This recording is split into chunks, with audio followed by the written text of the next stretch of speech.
बिस्मिल्लाहिर्रहमानिर्रहीम अस्सलाम वालेकुम। माय नेम इज सफ़र एहसान and this is your channel physics का सफ़र।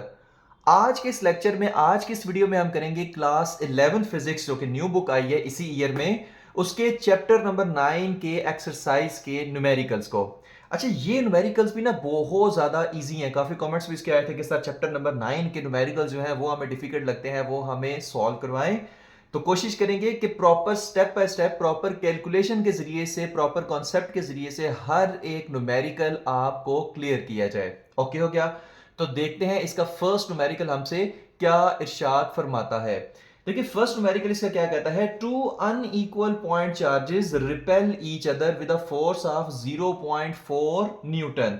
अच्छा, दो हमारे पास कोई भी चार्जेस हैं, एक मान लें Q1 है, एक आपके पास क्या है, चार्ज Q2 है। अनइक्वल का मतलब है, मान लो ये 4 कूलम का हो जाएगा, ये 4 माइक्रो कूलम का हो जाएगा, ये 3 माइक्रो कूलम का हो जाएगा। ठीक है, अनइक्वल चार्जेस हैं। बट अगर रिपेल कर रहे हैं तो इसका मतलब है सेम चार्जेस नहीं, या दोनों पॉजिटिव हैं या दोनों नेगेटिव हैं। ओके हो गया? अच्छा, अब फोर्स कितनी ऐड कर रही है, यानी ये एक दूसरे पे फोर्स कितनी लगा रहे हैं, वो लगा रहे हैं 0.4 न्यूटन। और इन दोनों के दरमियान डिस्टेंस कितना है, दोनों के दरमियान जो डिस्टेंस है ना, वो आपके पास है 5 सेंटीमीटर। ओके हो गया?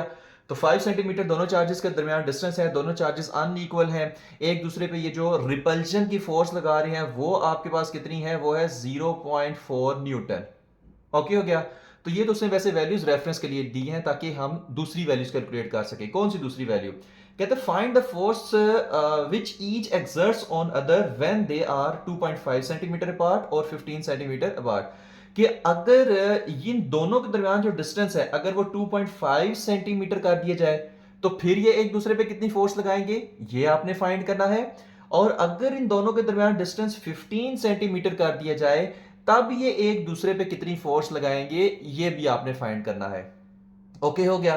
तो इसका गिवन डाटा देख लें। इनिशियल फोर्स कितनी है, 0.4 न्यूटन। डिस्टेंस कितना था, 5 सेंटीमीटर के ऊपर। ओके हो गया?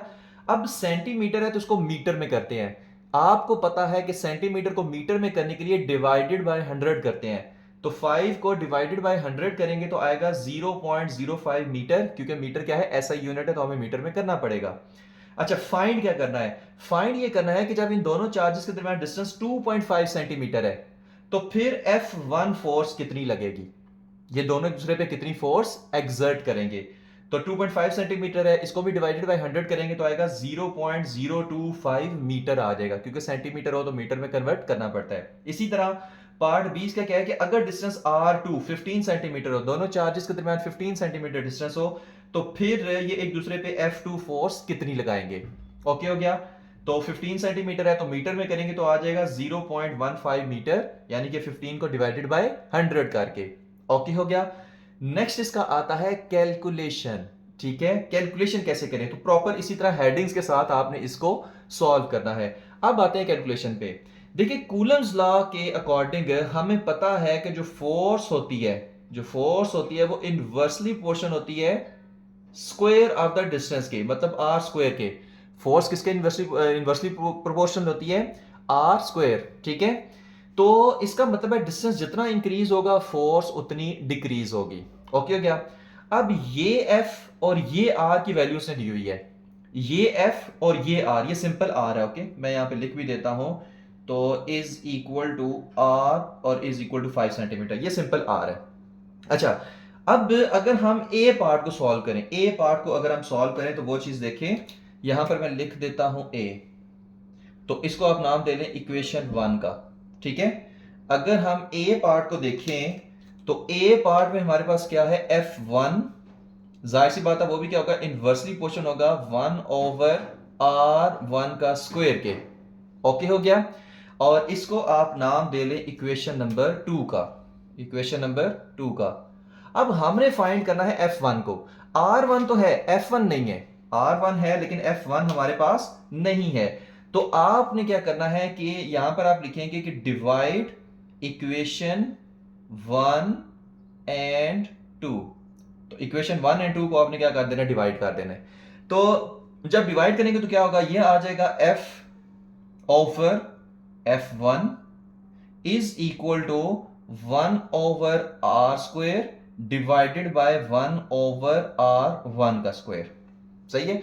अब ये आर वन स्क्वायर ऊपर चला जाएगा, आर स्क्वायर नीचे आ जाएगा। ठीक है, मैथमेटिकल इतना पता होना चाहिए। आर स्क्वायर नीचे आ जाएगा, ये आर वन स्क्वायर ऊपर चला जाएगा। तो आप यहां पे लिखेंगे F over F one is equal to R one square over R square. Okay हो गया। अब इसमें से हमने फाइंड क्या करना है, हमने फाइंड करना है एफ वन को। ठीक है, तो एफ वन को अगर आप फाइंड करेंगे तो आर स्क्वायर इधर आके मल्टीप्लाई हो जाएगा, एफ वन को उधर मल्टीप्लाई कर दें, यानी क्रॉस मल्टीप्लीकेशन कर दें, तो ये आपके पास आ जाएगा F R square is equal to F one और आर वन स्क्वायर। ओके हो गया। हमने क्या निकालना है एफ वन, तो एफ वन को इधर रहने दे, आर वन स्क्वायर को नीचे आके इधर डिवाइड करा दें, तो ये आपके पास बन जाएगा F one is equal to F R square divided by R one का स्क्वायर। ओके हो गया। तो ये फार्मूला हमारे पास यूज होगा, मैं देख लूं कैमरे में नजर आ रहा है, आ रहा है भैया, आ रहा है, सही है। ये फार्मूला यूज होगा, इसको यूज करके हम इसको सारा सॉल्व करेंगे। अब कुछ भी नहीं करना, सिंपल इसमें वैल्यूज पुट करनी है और देखते हैं हमारे पास क्या आंसर आता है। तो आप यहां पे लिखेंगे F one is equal to, F आपके पास कितना है, एफ तो है 0.4 न्यूटन, ये आपको दिया हुआ है। ठीक है, इस एफ की वैल्यू तो 0.4 न्यूटन आ जाएगा, सही है। अच्छा, आर यहां पर कितना है, आर ये सिंपल आर है, आर वन नहीं है, आर है, आर कितना है 0.05, तो 0.05 का स्क्वायर आपके पास आ जाएगा, क्योंकि यहां पर आर स्क्वायर है। आर वन कितना है, आर वन तो 0.025 है, तो डिवाइडेड बाय 0.025 का स्क्वायर आ जाएगा। ओके हो गया। अब इसको डायरेक्ट आपने कैलकुलेटर पे नहीं सॉल्व करना, पहले इनके स्क्वायर खोलने हैं, उसके बाद आपने क्या करना है, इसको सॉल्व करना है। तो जब इनके स्क्वायर खोलेंगे तो फिर हमारे पास आंसर क्या आएगा, हम वो चीज देख लेते हैं। तो ये आपके पास आएगा 0.4। ठीक है, अब 0.05 का स्क्वायर कितना होता है, ये हमारे पास होता है 0.0025 होता है। ठीक है, 0.05 का स्क्वायर का होता है 0.0025। अच्छा, 0.025 का जो आपके पास स्क्वायर है वो कितना होता है, वो आपके पास होता है 0.000625। ठीक है, आप इसको कैलकुलेटर में कर भी सकते हैं। ठीक है, तो क्योंकि मेरे पास सेपरेट अभी फिलहाल कैलकुलेटर नहीं था, मोबाइल का ही कैलकुलेटर था और मोबाइल में बन रही है वीडियो, तो इस वजह से मैंने पहले से ही कैलकुलेटर में जो इनकी वैल्यूज हैं वो कैलकुलेट की हुई हैं, इस वजह से मैं डायरेक्ट लिखता जा रहा हूँ। ओके, लेकिन हम कोई भी स्टेप मिस नहीं कर रहे, हम प्रॉपर स्टेप्स के साथ इसको कर रहे हैं, वरना डायरेक्ट इसका इधर आंसर लिख दे, कहानी खत्म। ओके हो गया। लेकिन हम इसको प्रॉपर सॉल्व करके आपको इंशाल्लाह देंगे। अच्छा, अब जब ये ऊपर वाली वैल्यू को सॉल्व करें, याद रखें स्टेप बाय स्टेप सॉल्व किया करें, कि डायरेक्ट ना कैलकुलेटर में लिख दिया करें इसी वजह से आंसर गलत आते हैं। अब हमें 0.4 को 0.0025 से मल्टीप्लाई करना है, तो ये आपके पास आ जाएगा 0.001। ठीक है, डिवाइडेड बाय आपके पास आ जाएगा 0.000625। तो F1 आपके पास कितना आएगा, जब आप इसको डिवाइड करेंगे 0.001 को डिवाइड करेंगे 0.000625 से, तो ये आपके पास आता है 1.6 न्यूटन। ओके हो गया। और यही हमने क्या करना था, फाइंड करना था, तो F1 तो फाइंड हो गया, F1 फाइंड हो गया, वो कितना था 1.6 न्यूटन हमारे पास आ गया। अच्छा, अब F2 फाइंड करना है। ठीक है, F2 फाइंड करने के लिए मैं यहाँ पे F2, अब ये फाइंड इसको ब्लू से दिला करें, मैंने कुछ स्टेप डायरेक्ट करने वाला हूं, सही है। अब यहां पर आप लिखेंगे F2 is equal to F R square divided by, यहां पे क्या था, F1 is equal to F R square divided by R one square, यहां पर आप लिखेंगे F R square divided by R two square, बस ये चेंज कर देना है। ठीक हो गया, फिर से इसको बता रहा हूं, यहां पर ये सारे आप स्टेप करना चाहें तो कर लें, ना करना चाहें तो कोई इशू नहीं है। तो लेकिन ए पार्ट में आपने ये सारे स्टेप लाजमी करने हैं, बी में ना करें कोई इशू नहीं है। तो यहां पर ए पार्ट में हमारे पास क्या निकला था, F1 is equal to F R square over R one square, तो यहां पर भी आप F2 is equal to F R square over R two square कर दें। ओके हो गया, सिंपल हो जाएगा। अच्छा, अब आप क्या करें, इसमें वैल्यूज पुट करते हैं, तो F2 is equal to, F कितना है आपके पास 0.4 है। ठीक है, और आर स्क्वायर आपके पास कितना है, आर क्या है 0.05 है, तो 0.05 का स्क्वायर और डिवाइडेड बाय R2 आपके पास कितना है, वो है 0.15, तो यहां पर आप लिखेंगे 0.15 का स्क्वायर। ओके हो गया। अब यहां पे ना एक काम करना है, बड़ा इजी काम है। ठीक है, बजाय ये कि आप सारी वही कैलकुलेशन करते रहें, तो हम जो पिछला हमने ए पार्ट सॉल्व किया ना उसी से हम देख लेते हैं।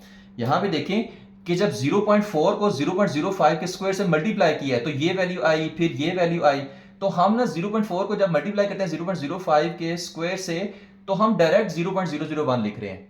ठीक है, ये आया, फिर ये स्टेप आया, फिर तो हम इसको डायरेक्ट लिख रहे हैं 0.001। तो F2 इज इक्वल टू 0.001, यानी कि 0.4 को 0.05 के स्क्वायर से मल्टीप्लाई करेंगे तो आएगा 0.001। ये आपके पास चेंज हो रहा है। तो अब देखते हैं कि जो जो 0.15 का स्क्वायर है वो आपके पास कितना आ रहा है। वो आपके पास आता है 0.0225। ओके हो गया, 0.0225। अच्छा, अब जब इनको डिवाइड करेंगे ना तो हमारे पास F2 कितना आएगा। F2 हमारे पास आ जाएगा 0.04 न्यूटन। ओके हो गया, तो यही हमने फाइंड करना था। ए पार्ट में प्रॉपर स्टेप के साथ करना पड़ता है, लेकिन बी पार्ट में आप वैसे डायरेक्ट कर सकते हैं, कोई इशू नहीं है, क्योंकि ए पार्ट उसको पता है एग्जामिनर को, इसने एक ए पार्ट के रिस्पेक्ट से दूसरा भी कर लिया है। ठीक है, तो यहां पर ये हमारा न्यूमेरिकल नंबर 1 खत्म होता है। होप सो कि आपको समझ आ गया होगा, क्योंकि इसमें हमने सिर्फ F1 और F2 ही फाइंड करना था। ओके हो गया, तो अब हम चलते हैं अपने नेक्स्ट न्यूमेरिकल की तरफ। नेक्स्ट न्यूमेरिकल है न्यूमेरिकल नंबर 2, और ये भी बहुत ज्यादा इजी न्यूमेरिकल है। कहता है a particle of charge 20 microcoulomb is placed between two parallel plates 10 centimetre apart and having a potential difference of 0.5 kilowatt between them. अब ये जो हमारे पास दो प्लेट्स हैं, ठीक है, इन टू प्लेट्स के दरमियान ये जो डिस्टेंस है, इसको आप डिस्टेंस को d कह लें। अब ये जो डिस्टेंस है ना, ये आपके पास कितना है, वो है 10 सेंटीमीटर, वो है 10 सेंटीमीटर, जिसको आप 0.1 मीटर लिख सकते हो। अच्छा, अब इसके दरमियान में एक चार्ज पड़ा हुआ है, इसके दरमियान में क्या है, एक अदद चार्ज पड़ा हुआ है, और वो चार्ज कितना है, प्लस क्यू है। ठीक है, वो चार्ज है प्लस क्यू। ठीक है, और वो कितना है, 20 माइक्रोकूलम। 20 माइक्रोकूलम, और आपको पता है माइक्रो कितना होता है, वो 10⁻⁻6 होता है। माइक्रो कितना होता है, 10⁻⁻6 होता है। तो आप इसको लिखेंगे 20 इंटू 10⁻⁻6 कूलम। ओके हो गया। अच्छा, अब इन दोनों प्लेट्स के दरमियान जो पोटेंशियल डिफरेंस है, क्योंकि ये पॉजिटिव प्लेट है, ये नेगेटिव प्लेट है, तो पोटेंशियल डिफरेंस तो होगा। अब दोनों प्लेट्स के दरमियान जो पोटेंशियल डिफरेंस है वो कितना है, वो है 0.5 किलोवाट, यानी कि किलो की जगह आप 10⁻³ लिखेंगे। किलो की जगह क्या लिखेंगे, 10⁻³ तो ये आपके पास बन जाएगा 0.5 इंटू 10⁻³ क्या बनेगा, यहां पर इसको मैं लिखता हूं, ये बनेगा 0.5 इंटू 10⁻³। तो अगर आप पॉइंट को इधर ट्रेवल करें तो ये बनेगा 5 इंटू 10⁻⁻1, तो ये इंटू 10⁻³ 3 माइनस 1 कितना होता है, 2 होता है। तो ये बनेगा 5 इंटू 10⁻², जिसको हम लिख सकते हैं 500, जिसको हम क्या लिख सकते हैं, 500। तो इस वजह से V आपके पास कितना है, 500 वोल्ट है। ठीक है, किलो नहीं है, यहां पर क्या है, ये आपके पास कितना है, 500 वोल्ट आपके पास आएगा। ओके हो गया, मैं इसको थोड़ा सा सेट करके लिख दूं, ये जो मिटा हुआ है। ओके हो गया, तो यहां तक होप सके आपको समझ आ गया होगा। अब देखते हैं कि फाइंड क्या करना है, मतलब उसने हमसे क्या फाइंड करने के लिए कहा हुआ है। ठीक है, तो देखते हैं। कहता है calculate the electric field between the plates. अब ये जो प्लेट्स के दरमियान इलेक्ट्रिक फील्ड स्ट्रेंथ है, इलेक्ट्रिक फील्ड स्ट्रेंथ जिसको हम E से शो करते हैं, वो आपने फाइंड करनी है। And electric force exerted on the charge, और इस चार्ज पे कितनी इलेक्ट्रिक फोर्स लगेगी वो आपने फाइंड करनी है। जाहिर सी बात है, चार्ज इधर इलेक्ट्रिक फील्ड के दरमियान जब भी आता है तो उस पर एक फोर्स लगती है जिसको हम इलेक्ट्रिक फोर्स कहते हैं, तो वो भी आपने कैलकुलेट करनी है। यानी कि आपने electric field strength E find करनी है और इलेक्ट्रिक फोर्स FE फाइंड करनी है। ठीक है, तो अब हम देखते हैं कि ये जो हमारे पास कैलकुलेशन है वो किस तरह से होगी। गिवन डाटा भी बता दिया, फाइंड क्या करना है वो भी बता दिया, और कैलकुलेशन का अब हम देखते हैं। अब यहां पे देखिए V और D की वैल्यू दी हुई है, V और D की वैल्यू दी हुई है। अब हम ना एक फार्मूला पढ़ के आ चुके हैं, E is equal to V divided by D। ठीक है, हम एक फार्मूला पढ़ के आ चुके हैं, E is equal to V divided by D। तो उसके अकॉर्डिंग यहां पर देखिए V भी है, D भी है। ओके हो गया, अब V भी है, D भी है, तो हम उसमें वैल्यूज पुट अगर करें तो E is equal to, V आपके पास कितना है, 500, ठीक है, डिवाइडेड बाय D आपके पास कितना है, 0.1, तो 0.1, तो ये आपके पास आएगा 500। आप इसको ऐसे लिख सकते हैं 1 इंटू 10⁻⁻1, मतलब 0.1 है ना, इसको 10⁻⁻1 लिख सकते हैं। अब ये -1 ऊपर जाके क्या हो जाएगा, +1 हो जाएगा, तो ये आपके पास हो जाएगा 500 इंटू 10। ये 10 टू -1 है ना, ऊपर जाके +1 हो जाएगा। तो ये आपके पास आएगा 5000। ओके हो गया, 5000। अच्छा 5000 आएगा तो पोटेंशियल की यूनिट क्या होती है, वोल्ट होती है, ठीक है। डी की यूनिट क्या होती है, डिस्टेंस की मीटर होती है, ऊपर आके पर मीटर हो जाएगा, तो वोल्ट पर मीटर। आपकी बुक वाले ने I think Newton per coulomb लिखा हुआ है, तो ओके है, वो भी नो इशू, क्योंकि वो भी इलेक्ट्रिक फील्ड की ही यूनिट होती है, बट कोशिश करें वोल्ट पर मीटर ही आप लिखे। अच्छा नेक्स्ट उसने क्या कहा हुआ है कि कैलकुलेट करें इलेक्ट्रिक फोर्स को, तो वो भी हम इधर ही कैलकुलेट कर लेते हैं। अब अगर इलेक्ट्रिक फोर्स को देखें तो उसका फार्मूला क्या होता है, F is equal to Q E, ठीक है।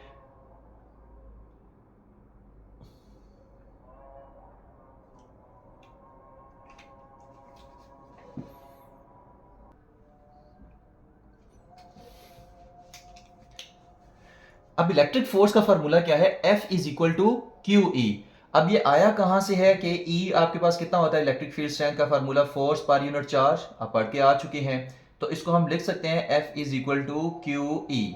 ओके हो गया। और ये कौन सी फोर्स है, ये इलेक्ट्रिक फोर्स है।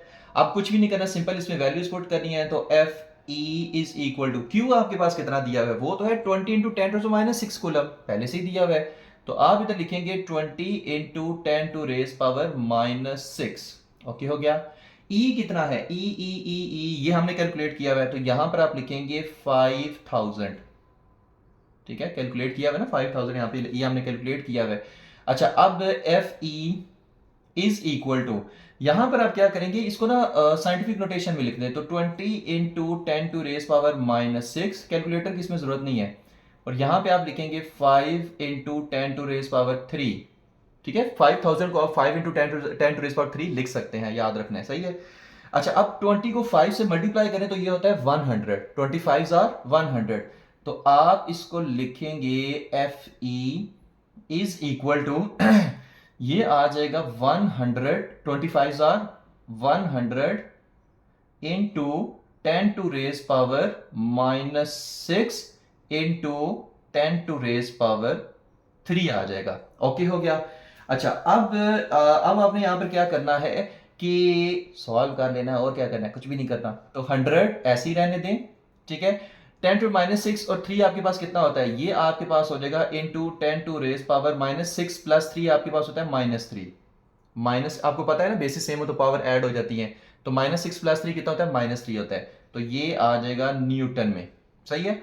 तो वैसे तो आप इसको भी 10⁻² आप लिख सकते हैं, फिर -2 और +2 करके 10⁻⁻1 आप आंसर लें, यानी 0.1 न्यूटन, सही है। तो आप 0.1 न्यूटन भी ला सकते हैं, लेकिन आई थिंक बुक वाले ने मिली न्यूटन में दिया हुआ है, सही है। तो आप इसको ऐसे भी लिख सकते हैं कि 100 10⁻³ को मिली लिख दें, मिली न्यूटन, सही है। या आप इसको एक और इसका आंसर आप ऐसे लिख सकते हैं, अगर आपने न्यूटन में लिखना है तो इसको 10⁻² लिख देंगे, तो -3 + 2 -1 हो जाएगा, यानी 10⁻⁻1 आ जाएगा। तो आप ऐसे भी लिख सकते हैं कि 0.1 न्यूटन। तो ये भी आंसर आपका करेक्ट होगा, मतलब ये भी करेक्ट है और ये भी करेक्ट है। तो दोनों में से जो आपका दिल करता है लिख लें। तो ये भी करेक्ट है, ये भी करेक्ट है। तो 100 मिली न्यूटन या 0.1 न्यूटन ओके है। तो बट मेरा मशवरा ये है कि आप 0.1 न्यूटन ही लिखें। ओके हो गया। तो ये था हमारा न्यूमेरिकल नंबर 2। नेक्स्ट न्यूमेरिकल है numerical number 3। The electron and proton in a hydrogen atom are separated by a distance of approximately 5.3 into 10⁻⁻11 metre. आपको पता है हाइड्रोजन एटम के अंदर एक ही प्रोटॉन होता है, और उसके गिर्द जो रिवॉल्व कर रहा होता है वो एक ही इलेक्ट्रॉन होता है, ठीक है। एक इलेक्ट्रॉन जो ऐसे रिवॉल्व कर रहा है। अच्छा अब इन दोनों के दरमियान ये जो आर डिस्टेंस है, ये आपके पास कितना है, 5.3 इंटू 10⁻⁻11 मीटर। तो गिवन डाटा में साथ साथ इसको मैं बताता जाता हूं, R is equal to 5.3 into 10⁻⁻11 metre. Okay हो गया। Find the ratio of the electric force and the gravitation force between the electron and proton in this state. अब जाहिर सी बात है, ये पॉजिटिव चार्ज है, ये नेगेटिव चार्ज है, तो इनके दरमियान एक इलेक्ट्रिक फोर्स होगी, ठीक है, वो आपने फाइंड करनी है। उसके बाद इन दोनों पे ग्रेविटेशनल फोर्स भी लग रही है, एफ जी, वो आपने फाइंड करनी है। और उसके बाद F E divided by F G, ये आपने फाइंड करना है। मतलब इलेक्ट्रिक फोर्स और जो ग्रेविटेशनल फोर्स की जो रेशियो है, वो आपने क्या करनी है, फाइंड करनी है, ठीक है। तो आइए देखते हैं कि वो हम किस तरह से फाइंड करते हैं। अब इसके लिए ना कुछ चीज़ों का आपको पता होना चाहिए। अब वो चीज़ें क्या हैं उनको देख लेते हैं। पहले मैं इसको रेज कर लूँ, ठीक है, ये हमारे पास हो गया रेज, ओके हो गया। तो वो चीज़ें क्या है वो चीज़ देख लेते हैं। आपको पता होना चाहिए कि इलेक्ट्रॉन पे चार्ज कितना होता है, इलेक्ट्रॉन का मास कितना होता है, प्रोटॉन पे चार्ज कितना होता है, प्रोटॉन का मास कितना होता है। ये चार चीजें आपको जुबानी याद होनी चाहिए, आगे भी डिफरेंट न्यूमेरिकल्स में ये यूज होंगी। इलेक्ट्रॉन का चार्ज, इलेक्ट्रॉन का मास, प्रोटॉन का चार्ज, प्रोटॉन का मास। अब इलेक्ट्रॉन पे चार्ज Q1 आप उसको लिखेंगे वो होता है -1.6 इंटू 10⁻19 कूलम, याद रखना है। और प्रोटॉन पे चार्ज कितना होता है 1.6 इंटू 10⁻19 कूलम। तो इलेक्ट्रॉन और प्रोटॉन पे चार्ज सेम होता है, सिर्फ ये नेगेटिव में आता है, ये पॉजिटिव में आता है। मैसेज दोनों के डिफरेंट होते हैं। मैस ऑफ इलेक्ट्रॉन यहां पर ना आप ऐसे लिख लें कि ME कर लें, इसको आप कर लें MP, मैस ऑफ प्रोटॉन, और Q1 को कर लें QE नेगेटिव, और यहां पे आप इसको कर लें QE पॉजिटिव, ठीक है। यहां पे चलिए इसको इधर ऐसे नेगेटिव कर लें और डिफरेंशिएट करने के लिए। तो इलेक्ट्रॉन का चार्ज, प्रोटॉन का चार्ज, इलेक्ट्रॉन का मास 9.1 इंटू 10⁻31 kg होता है, और प्रोटॉन का मास 1.67 इंटू 10⁻27 kg होता है। तो ये कांस्टेंट की वैल्यूज हैं, ये आपने याद करनी है। फाइंड क्या करना है, FE/FG हम आपको पहले ही बता चुके हैं। अब हम देखते हैं इसको फाइंड कैसे करें, ठीक है। फार्मूला आपके पास क्या है, रेशियो आपने कौन सी फाइंड करनी है, FE divided by FG, okay हो गया। अच्छा, FE आपके पास कितना है, FE का जो फार्मूला है ना वो होता है KQ1Q2 बाय आर स्क्वायर। क्या फार्मूला होता है, KQ1Q2 बाय आर का स्क्वायर। तो वो हम लगाते हैं KQ1Q2 बाय आर स्क्वायर, सही है। जल्दी से मुझे बताएं कि जो ग्रेविटेशनल फोर्स है उसका फार्मूला क्या होता है, वो होता है GM1M2 बाय आर स्क्वायर, ठीक है। तो ये चीजें ना आपने याद रखनी है। अब यहां पे देखिए कि ये जो आर स्क्वायर है ना ये इस आर स्क्वायर से कट जाएगा, ये आर स्क्वायर इस आर स्क्वायर से कट जाएगा। अब ये हमारे पास सीधा होके आ जाएगा। तो FE/FG is equal to KQ1, Q1 है ना तो आप इसको Q नेगेटिव और Q पॉजिटिव से शो कर दे, ठीक है, क्योंकि हमने वहां पर ऐसे शो किया। तो Q नेगेटिव, Q पॉजिटिव, और G M1 M2 है ना इसको ME मैस ऑफ इलेक्ट्रॉन और MP मैस ऑफ प्रोटॉन ऐसे शो कर दे, ठीक हो गया। अब Q1 Q2 M1 M2 भी लिख सकते हैं, इश्यू नहीं है, लेकिन जाहिर सी बात है डिफरेंशिएट करने के लिए अगर आप इजी रहते हैं, वरना Q1 Q2 M1 M2 okay है, इसमें कोई इशू नहीं है। तो ऐसे आप इसको लिख लें, आप कुछ भी नहीं करना, सिंपल वैल्यूज पुट करनी है और उसको कैलकुलेट कर लेना है, आंसर आ जाएगा। तो FE divided by FG is equal to, अब देखिए K की वैल्यू कितनी होती है, वो होती है 9 इंटू 10 टू रेज पावर 9। वो आपके पास कितनी होती है, 9 इंटू 10 टू रेज पावर 9। अच्छा, जो इलेक्ट्रॉन पे चार्ज है वो कितना होता है, वो होता है 1.6 into 10 to raise power -19 coulomb. अब यहां पे ना ये नहीं लिखने लग पड़े कि -1.6 इंटू 10⁻19 कूलम। यहां पे देखिए हम सिर्फ मैग्नीट्यूड ले रहे हैं, यहां पर मैंने फोर्स पे कहीं पर भी वेक्टर नहीं डाला, तो सिर्फ मैग्नीट्यूड ले रहे हैं, उसमें नेगेटिव और पॉजिटिव लिखने की जरूरत नहीं होती।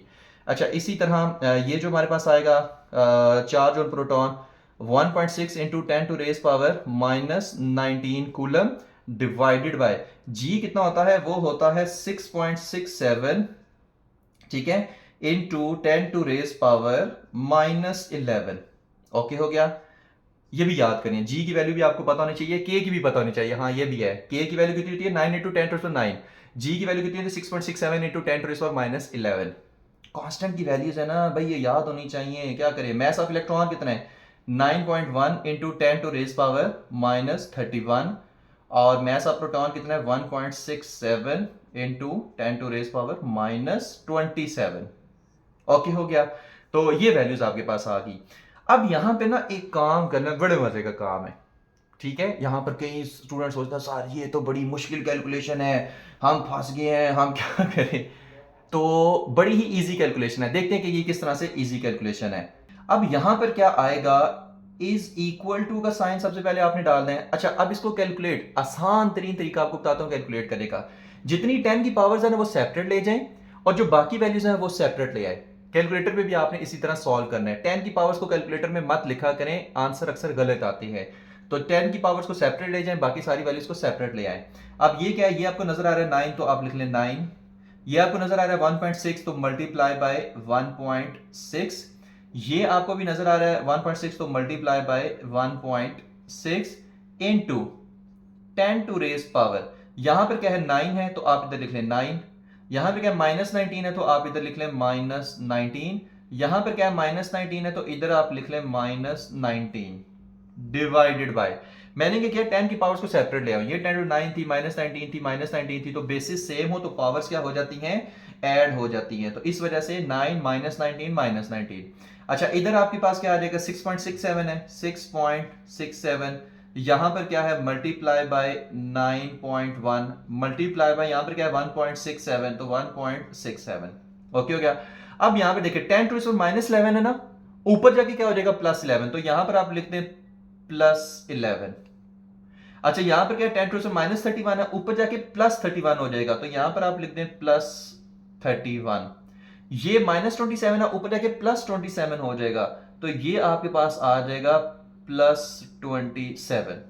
ओके हो गया। तो होप सो ये स्टेप आपको समझ आ गया होगा। अब आपने क्या करना है, ये वाला कैलकुलेटर में सिर्फ सॉल्व करना है और ये वाला ऐसे सॉल्व कर लेना है। तो 27 +31 करें, +11 करें कैलकुलेटर पे, एक आंसर आ जाएगा। उसमें से -19 करें और +9 कर दें। ओके हो गया। तो ये ऊपर वाला तो भाई same as it is calculator पे लिखे सॉल्व हो सकता है। 27 +31 +11 -19 और 9। अब ये जब आप सॉल्व करेंगे ना, देखिए आपके पास क्या आंसर आएगा। तो वो आपके पास आंसर आपके पास आता है 10 टू रेज पावर 40 आ जाएगा। कितना आ जाएगा, 10 टू रेज पावर 40 आ जाएगा। और जब आप इसको सॉल्व करेंगे 9 इंटू 1.6 इंटू 1.6, 9 इंटू 1.6 इंटू 1.6, इसको भी जो है ना वो स्टेप में सॉल्व करना है। तो जब 9 इंटू 1.6 इंटू 1.6 करेंगे तो आता है 23.04, 23.04। ओके हो गया। अच्छा, अब 6.67 इंटू 9.1 इंटू 1.67 जब आप करते हैं तो ये आता है 101.3। तो कोशिश करें स्टेप्स में सॉल्व किया करें। ओके हो गया।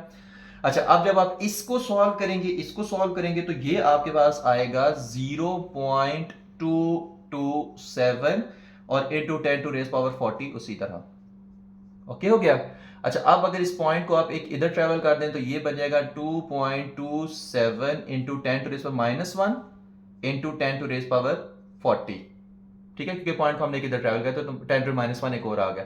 तो 40 -1 कितना होता है, बेसिस सेम है ना, पावर्स ऐड हो जाएगी। 40 -1 होता है 39।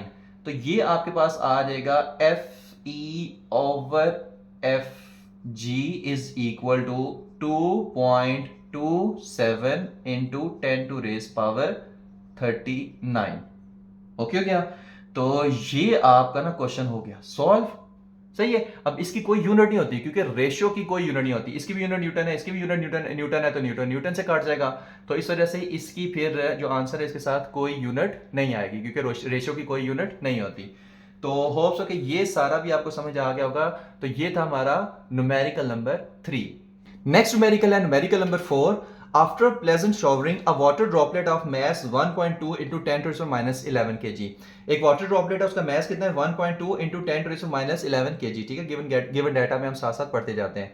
Is located in the air के अंदर लोकेट है नियर द ग्राउंड।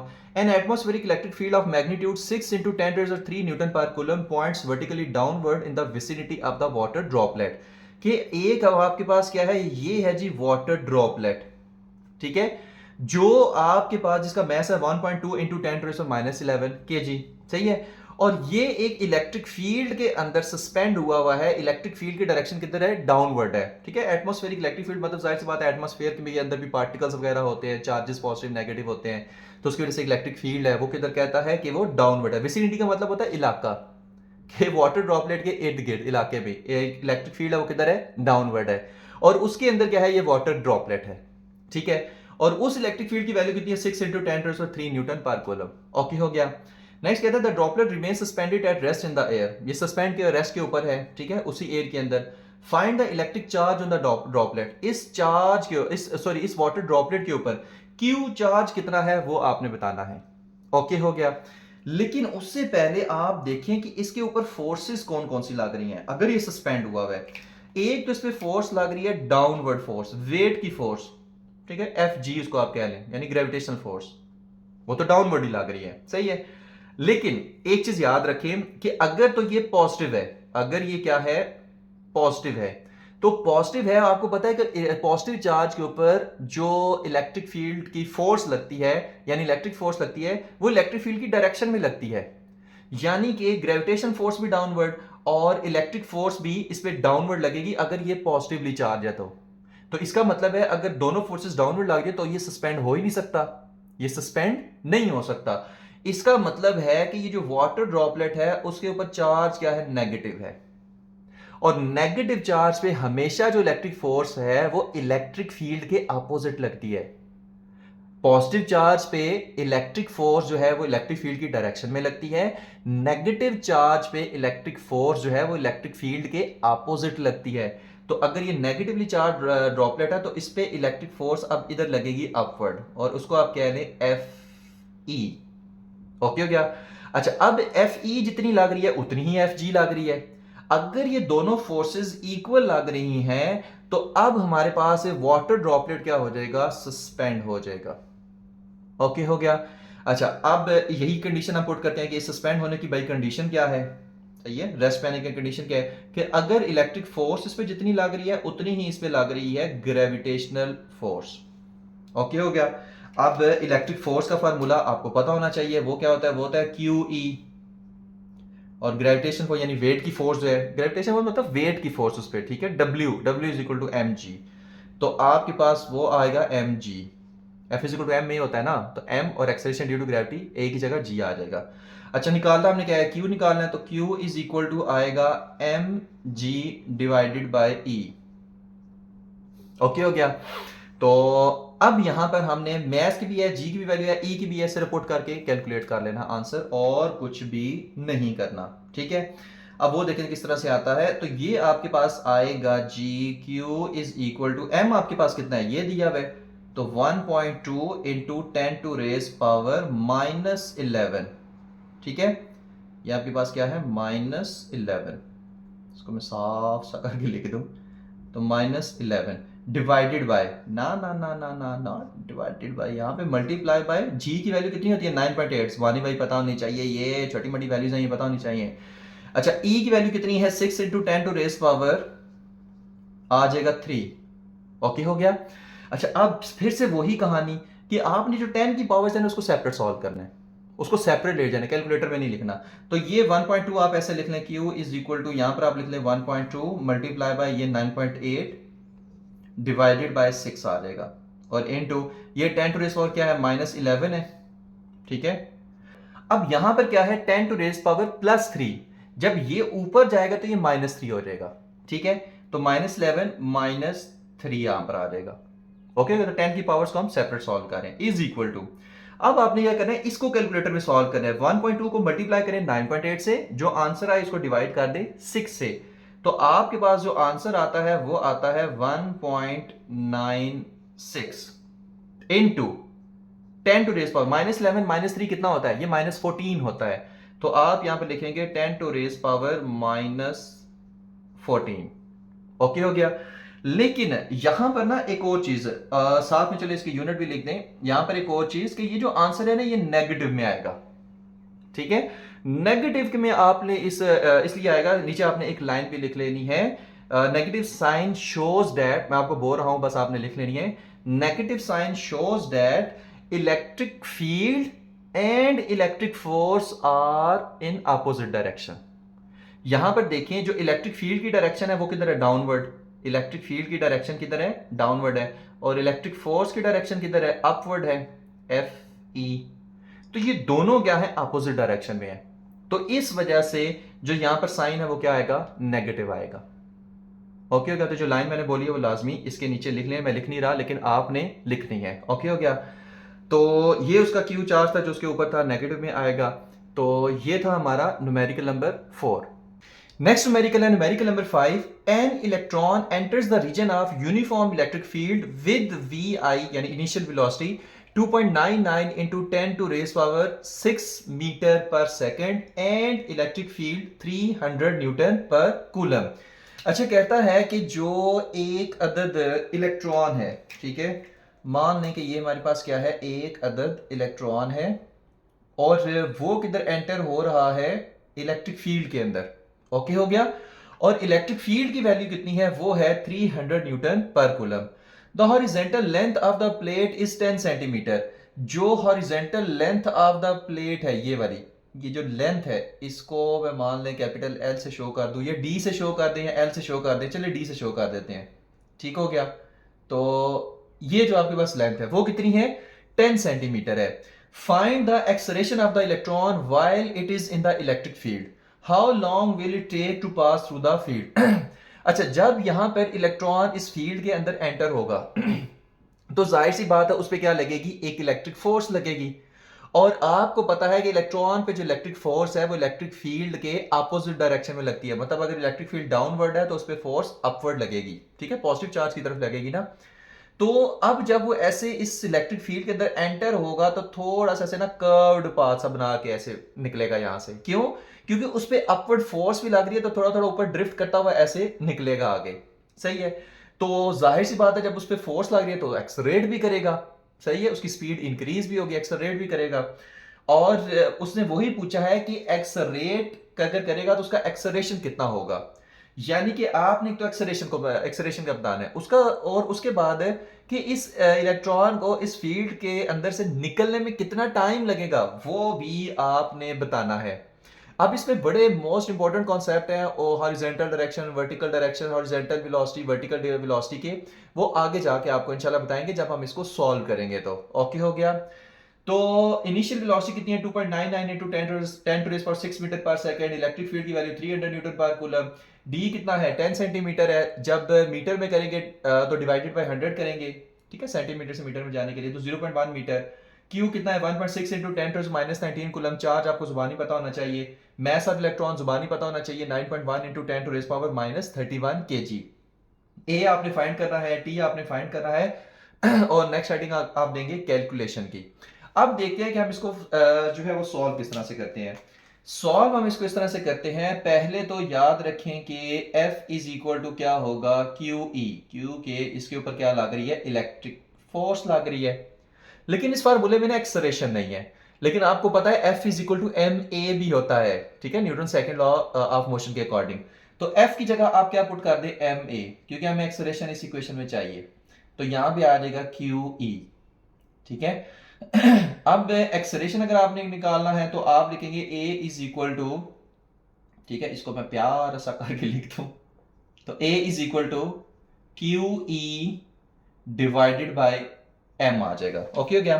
अब कुछ भी नहीं करना, इसमें वैल्यूज पुट कर दें। Q की वैल्यू कितनी है, 1.6 into 10 to raise power minus 19, और E की वैल्यू कितनी है, वो है आपके पास 300 डिवाइडेड बाय मैस की वैल्यू कितनी है, 9.1 into 10 to raise power minus 31 kg है। ओके हो गया। अच्छा, यहां पर ना जो आपको पहले भी मैंने आपको तरीका बताया हुआ है, बस वो ही आपने यूज करना है। अच्छा, वो तरीका क्या था कि 10 की पावर्स को ना सेपरेट सॉल्व कर ले। 10 की पावर्स को क्या कर लें, सेपरेट सॉल्व कर ले। अच्छा, यहाँ पे ये 300 है ना, आप इसको 3 into 10 to raise power 2 लिख दें, ठीक है। या इधर एक और स्टेप नीचे कर ही दें कि 1.6 into 10 to raise power minus 19, और यहां पे आप इसको कर दें 3 into 10 to raise power 2। मतलब 300 को 3 to 10 to raise 2 कर सकते हैं ना, तो 9.1 into 10 to raise power minus 31। अब जितनी 10 की पावर्स उसको दूसरी तरफ ले आए, बाकियों को एक से, मतलब दूसरी तरफ का मतलब है उसको थोड़ा सा साइड पे कर दे, ठीक है, उसको कैलकुलेटर में ना सॉल्व किया करें। तो 1.6 यहां पर मल्टीप्लाई बाय 3 डिवाइडेड बाय 9.1। अच्छा, 10 की पावर्स को सेपरेट करना है। यहां पर 10 की पावर कितनी है, -19 है। यहां पर कितनी है, +2 है, तो यहां पे आप लिखे +2। ये -31 है ना 10 की पावर, नीचे ऊपर जाके +31 हो जाएगी, तो यहां पर आप लिखते हैं +31। डन हो गया। तो 10 की पावर्स को हम किधर ले आए, सेपरेट ले आए। अब आपने क्या करना है, इसको सॉल्व कर लेना है। मैं देख लूं कि इसके अंदर नजर आ रहा नजर। तो यहां पे देखिए 1.6 into 3 पहले आप करेंगे, ठीक है, 1.6 इंटू 3 आप करेंगे, डिवाइडेड बाय 9.1 आप कर देंगे। तो इसको कैलकुलेटर में आपने सॉल्व करना है। तो कैलकुलेटर में सॉल्व करने के बाद इसका जो आंसर आता है वो आता है 0.0527 मल्टीप्लाई बाय। अच्छा, जब इसको आप सॉल्व करेंगे तो यहां पे देखिए 31 प्लस 2 कितना हो गया, ये आपके पास हो गया 33। और 33 में से जब आपने 19 को माइनस करना है, ठीक है, क्योंकि ये -19 है, तो ये आपके पास आ जाएगा 10 टू रेज पावर 14। ओके हो गया। अच्छा, अब यहां पे ना पॉइंट से पहले एक नॉन जीरो डिजिट होना चाहिए। तो आप इस पॉइंट को इधर एक ट्रेवल करा दें, सही है। तो आप इसको ऐसे भी कर सकते हो, ये बन जाएगा 5.27 इंटू 10⁻⁻1। और -1 प्लस 14 कितना होता है, 13 होता है। तो आप यहां पे लिखेंगे 5.27 इंटू 10⁻13। और यहां पे एक्सलेरेशन था तो ये आ जाएगा metre per second square. Okay हो गया। तो यहां तक एक्सलेरेशन की तो कहानी खत्म। अब आती है नेक्स्ट कहानी। और नेक्स्ट कहानी किसकी है, वो है हमारे पास टाइम की। अब आपने एक फार्मूला पढ़ा है, S is equal to V T, सही है।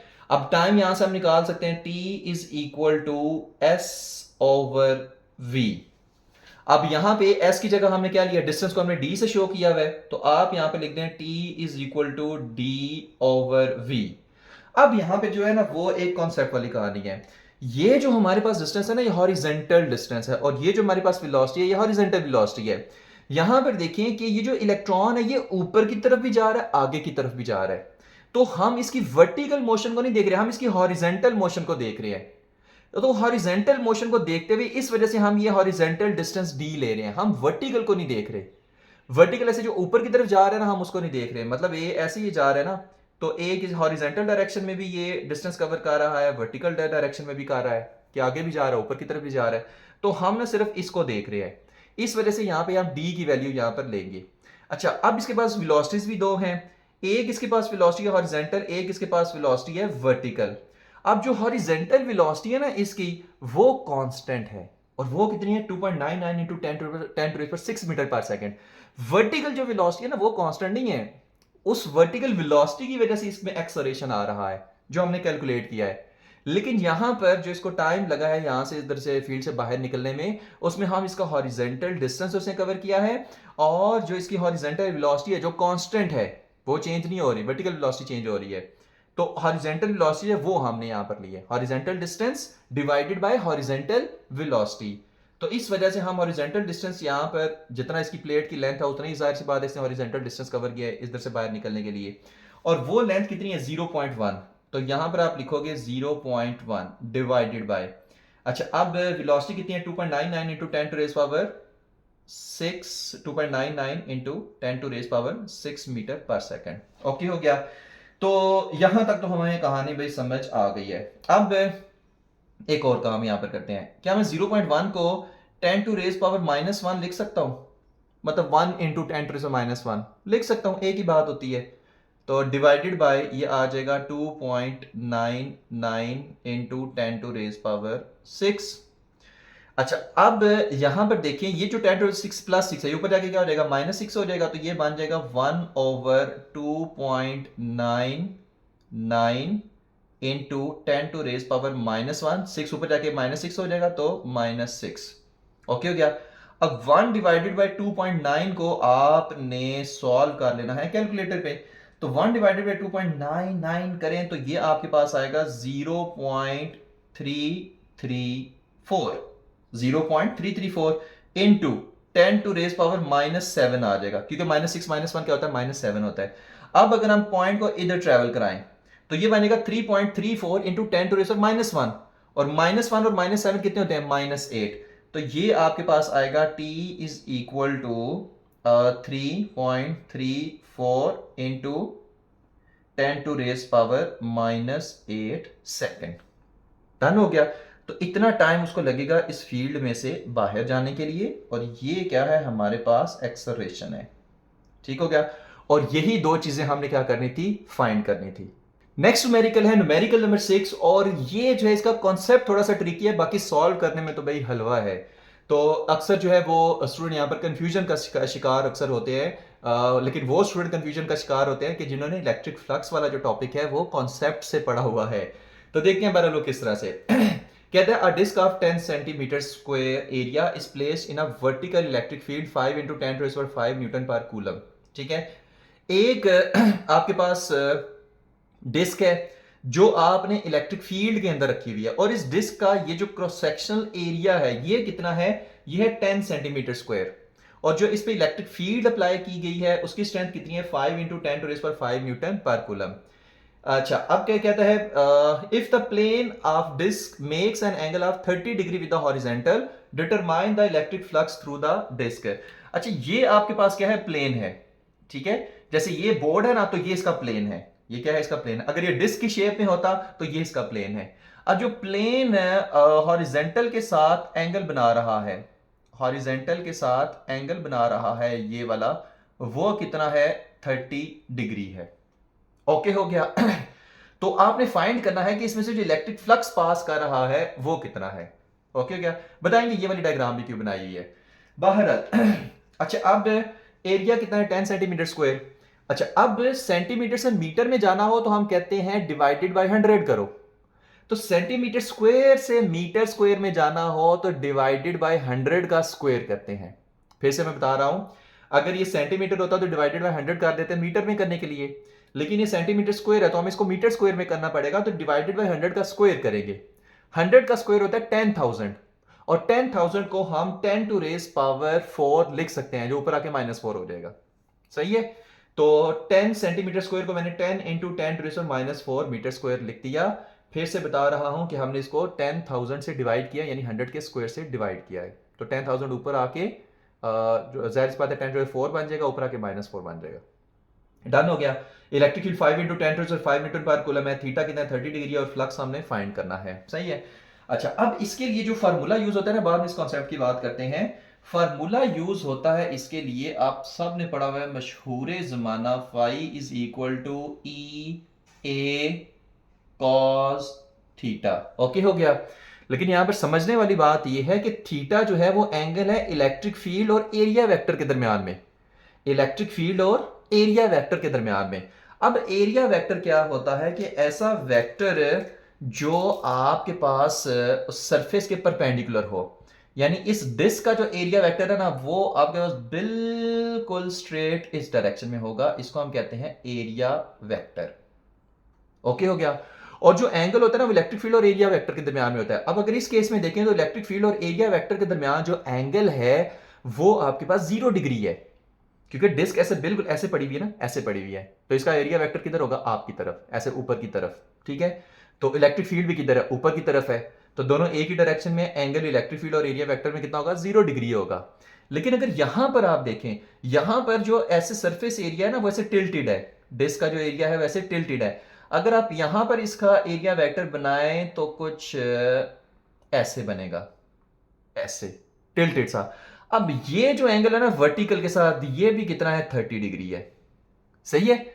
अब यहां पर कंफ्यूजन स्टूडेंट को पता है क्या होती है कि ये वाला 30 कहते हैं हॉरिजॉन्टल के साथ जो 30 डिग्री एंगल हमने, भाई ये वाला नहीं हमने लिया, क्योंकि ये जो फाई एंगल है, सॉरी थीटा एंगल है, ये इलेक्ट्रिक फील्ड और एरिया वेक्टर के दरमियान में है, ये सरफेस एरिया और इलेक्ट्रिक फील्ड के दरमियान में नहीं है। ये जो 30 डिग्री है ना, ये सरफेस एरिया और इलेक्ट्रिक फील्ड के दरमियान में है, और ये जो 30 डिग्री है ये एरिया वेक्टर और इलेक्ट्रिक फील्ड के दरमियान में है। तो आपने ये वाला एंगल लेना है, तो जितना ऐसे यहां से अगर हम ऐसे जितना यहां से उठाएंगे, जाहिर सी बात है वर्टिकल भी उतना ही टिल्ट होगा, तो इस वजह से ये भी 30 डिग्री आता है। इस वजह से आपकी बुक ने या जो की बुक्स हैं उसने 30 डिग्री ही पुट किया हुआ है, तो ये वाला 30 नहीं है, वो ये वाला 30 है। आप कहें सर कहां यहाँ से पकड़े, यहाँ से पकड़े, है तो कहां नहीं, ये 30 पुट करें, ये 30, भाई पुट करने का मसला नहीं है, लेकिन कॉन्सेप्ट पता होना चाहिए कि कौन सा 30 डिग्री पुट हुआ है। ठीक है, अक्सर स्टूडेंट को ये भी कंफ्यूजन होती है। तो अब इसको हम सॉल्व करते हैं। सॉल्व करना तो भाई इसका बाएं हाथ का खेल है, वो तो टेंशन है ही नहीं है। तो फाई इज इक्वल टू ये आ जाएगा ई ए कॉस 30 डिग्री। सही है, वैल्यूज पुट करते हैं। ई की वैल्यू कितनी है, 5 into 10⁻⁵। ठीक है, और ए की वैल्यू कितनी है, वो है 10 into 10⁻⁻⁴। और 30 डिग्री, ये हमारे पास cos 30 होता है 0.866। cos 30 कितना होता है 0.866 होता है, सही है। अच्छा, अब इसको ना सॉल्व करने के लिए बगैर कैलकुलेटर के भाई ये सॉल्व हो जाता है। कैसे सॉल्व होता है वो चीज़ देखते हैं। आप इसको लिखेंगे 5 इंटू 10⁻⁵, सही है। अच्छा, अच्छा अब इसको आप क्या लिखेंगे, ये 10⁻1 है, ये 10⁻⁻4 है, ये 10⁻1 है, ये 10⁻⁻4 है, तो -4 + 1 कितना होता है -3। तो आप इसको लिख लें 10⁻⁻3। होप सो समझ आ गया है। यहाँ पे 10 की पावर 1 है ना, तो -4 + 1 कितना होता है -3 होता है, 10⁻³ लिख लिया। और यहाँ पर 0.866 उसी तरह, ओके हो गया। अच्छा, अब इसको आप जब मल्टीप्लाई करेंगे, मैंने फिर से कहा था कि 10 की पावर्स को सेपरेट ले जाएं, तो आप लिखेंगे 5 इंटू 0.866, ठीक है, इंटू यहां पर देखिए 10⁻⁵ है, यहां पर 10⁻³ है, तो आप लिखेंगे 10⁻⁵ और ये -3 ऐसे ही, ओके हो गया। अब 5 - 3 क्या होता है, ये आपके पास 2 होता है। और अगर आप इसको सॉल्व करें, 5 को मल्टीप्लाई करना है 0.866 से, ठीक है, कैलकुलेटर में आपने इसको मल्टीप्लाई कर लेना है, तो ये आपके पास आता है 4.33, ओके हो गया। और 5 - 3 क्या होता है 2 होता है, तो इंटू 10⁻² आ जाएगा, ठीक है। और यहां पर यूनिट आएगी न्यूटन मीटर स्क्वायर पर कूलम, ठीक है। ये हमारे पास आ जाएगा 5 फ्लक्स, जो हम फाइंड करने की कोशिश कर रहे थे। यानी कि इस डिस्क में से अगर ये 30 डिग्री हॉरिजॉन्टल के साथ एंगल बना के टिल्ट होके इलेक्ट्रिक फील्ड में पड़ी हुई है, तो इसमें से जो फ्लक्स पास करेगा वो 4.33 इंटू 10⁻² न्यूटन मीटर स्क्वायर पर कूलम होगा, ओके हो गया। तो ये था हमारा न्यूमेरिकल नंबर 6। नेक्स्ट न्यूमेरिकल है numerical number 7। A circular copper rod is 50 centimetre long. कहता है सर्कुलर कॉपर रॉड का मतलब है कि जिसका क्रॉस सेक्शनल एरिया जो है ना ऐसे सर्कुलर सा है, ठीक है। तो ये हमारे पास क्या है, circular for example copper rod, और जिसकी लेंथ आपके पास कितनी है वो है 50 सेंटीमीटर, तो L is equal to 50 centimetre, okay हो गया। एंड हैज 1 सेंटीमीटर डायमीटर, और ये जो डायमीटर है इसका वो कितना है 1 सेंटीमीटर है, तो D आपके पास कितना है 1 सेंटीमीटर है, ओके हो गया। Find the resistance across its ends, आपने इसकी जो रेजिस्टेंस है ना वो फाइंड करनी है, ठीक है, इस कॉपर वायर की रेजिस्टेंस फाइंड करनी है। What should be the sides of square cross sectional square cross section of a 50 centimeter long tungsten rod if its resistance is the same। आगे से रेजिस्टिविटी दी हुई है कॉपर की और रेजिस्टिविटी दी हुई है टंगस्टन की। अब वो कहता है कि अगर आपके पास टंगस्टन कुछ इस तरह का हो, मैं इसको बनाने की कोशिश करता हूं कि जिसका ना ऐसे क्रॉस सेक्शन एरिया जो है ना ऐसे स्क्वायर सा हो, ठीक है, बनाने की कोशिश किया, बन गया, ठीक है, नहीं नाराज।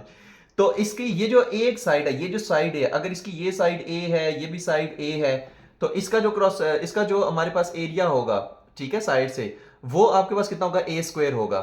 तो ये जो आपके पास ये जो ए है, एक साइड है सिर्फ इसकी, ठीक है, ये जो इसका स्क्वायर आपके पास क्रॉस सेक्शनल एरिया है, उसकी जो एक साइड ए है, ये आपने फाइंड करनी है। जबकि वो कहता है, कंडीशन उसने क्या दी है कि रेजिस्टेंस ऑफ कॉपर वायर और रेजिस्टेंस ऑफ टंगस्टन वायर वो क्या है, सेम है, ठीक है, ये उसने क्वेश्चन में कंडीशन गिवन की हुई है, ओके हो गया। तो अब इसको देखते हैं। कहता है कि जो कॉपर वायर की लेंथ है वो 50 सेंटीमीटर है, मीटर में करेंगे तो 0.5 मीटर आ जाएगी डिवाइडेड बाय 100 करके। जो डायमीटर है उसका वो 1 सेंटीमीटर है, तो ये 0.01 मीटर आ जाएगा 100 से डिवाइड करके। तो रेजिस्टिविटी कॉपर वायर की 1.69 इंटू 10⁻⁻8 मीटर है। उसके बाद टंगस्टन वायर की जो लेंथ है वो सेम कॉपर वायर की जितनी है 50 सेंटीमीटर यानी कि 0.5 मीटर। और इसकी जो रेजिस्टिविटी है टंगस्टन वायर की वो 5 इंटू 10⁻⁸ ओहम मीटर है।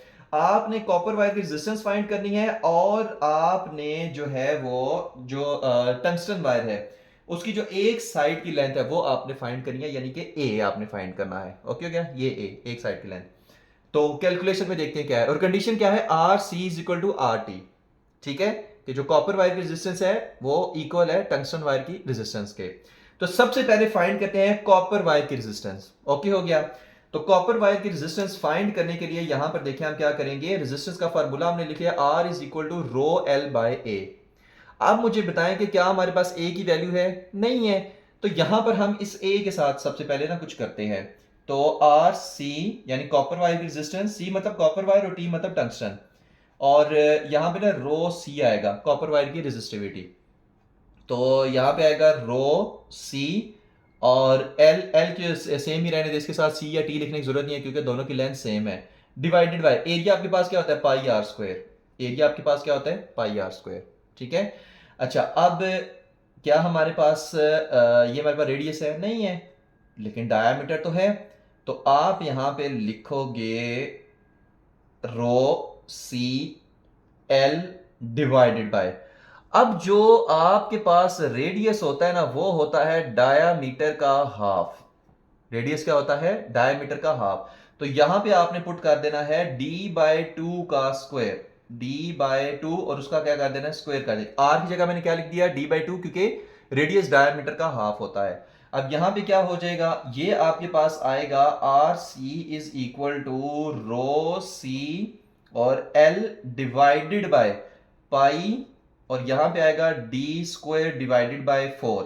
अब ये 4 ऊपर चला जाएगा तो आपके पास आ जाएगा R C is equal to rho C और साथ में एल, 4 ऊपर चला जाएगा तो 4 इधर आ जाएगा और डिवाइडेड बाय आ जाएगा पाई डी का स्क्वायर, पाई डी का स्क्वायर।